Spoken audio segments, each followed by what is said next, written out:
দেখো কত সুন্দর খরগোশ।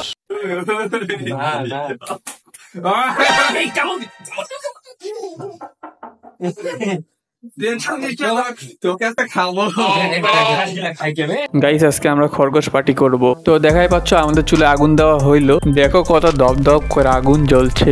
এই যে আমাদের খরগোশের মাংস রেডি। এইগুলো আজকে আমাদের রান্নার মশলা। এইদিকে আমাদের সবজি কাটাও শেষ হয়ে গেছে এবং রেডিও হয়ে গেছে আমাদের সবজি। এখানে প্রায় 8 ধরনের সবজি ব্যবহার করা হয়েছে। তো এখন আমরা খরগোশের মাংসে মশলা দিয়ে নিচ্ছি। মাংস এবং মশলা দুটাই মিক্সড করতে হবে। এখন আমাদের খরগোশের মাংস মিক্স করা হয়ে গেছে। আমরা চুলায় কড়াই দিয়ে ফেলছি, ঢাকনাও দিয়ে ফেললাম। বাট একটা জিনিস মিস হচ্ছে, সেটা হচ্ছে শুকনা মরিচ দেওয়া হয়নি। সেটাও আমরা দিয়ে ফেললাম। 3-4টা শুকনা মরিচ দিয়ে ফেলছি আমরা। আমাদের আরেক ইউটিউবার হীরা ভাই আমাদের খরগোশ রান্না করতেছে। বাহ কি সেন্ট বের হয়েছে। তো গাইস দেখা পাচ্ছ মাংসের কালারটা কেমন হয়েছে আর বুঝাইতে পারছো কেমন টেস্ট হবে খাইতে। সেই মজা লাগছে আমার জিভে, মনে করো পানি আসা যাচ্ছে, এমন একটা ফিল আসতেছে। দেখাই পাচ্ছ এখন আমি লাস্ট ফিনিশিং দিচ্ছি মাংসে।